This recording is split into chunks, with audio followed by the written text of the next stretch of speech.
The $1.50 Costco hot dog is a winner in millions of people's eyes. But what if you took it home and spent an additional 10 minutes and made it not only a great value, but an amazing tasting hot dog? In today's DIY Around the Home, we're going to level up the king of quick service value by addressing weak points in the hot dog in just a few minutes of effort. In my humble opinion, the Costco hot dog is a quality product, but compromises are made to hit the price point Costco wants to maintain.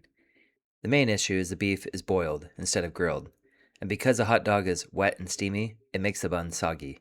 Okay guys, just got back from Costco. Quick trip.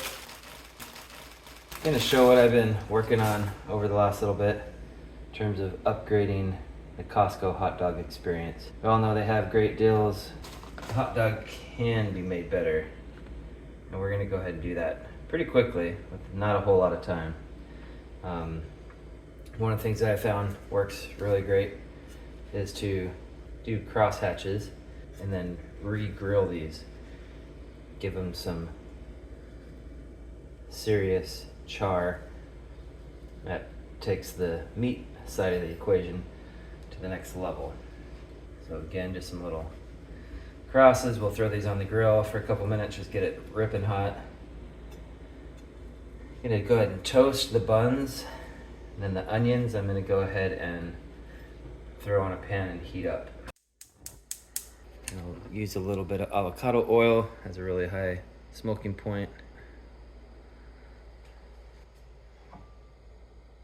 Do you remember those onion dispensers in the old days? Wish they had those, but most places now have the little plastic cups.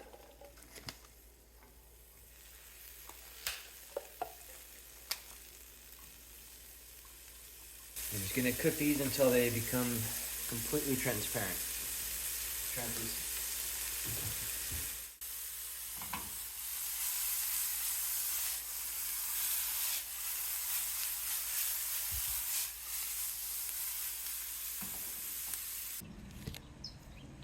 Okay, moving outside, we're now at the grill. You could really cook these any other way. I just, again, think that boiling hot dogs is pretty much the worst way to heat up a hot dog. So, it's really just a matter of getting it hot a different way, a more flavorful way that adds more texture. You can also take this opportunity to place the buns on the grill. That'll dry them up, give them a nice little toasting. Just make sure you don't burn them. You can add butter or some other type of flavor to the buns if you'd like, but not necessary.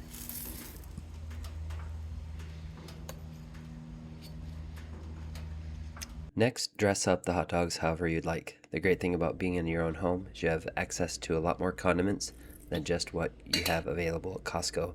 So this is really where you can customize the flavor profile to your liking and really take that $1.50 to the next level. So what do you think? Overkill or worthwhile? I'd love to see the comments below. Also, while you're here, go ahead and subscribe. Check out some of our other videos where we try to improve or fix things that are just kicking around the home. Appreciate you coming to the channel. If you want to donate, feel free to check out the super thanks option. And of course, always consider subscribing.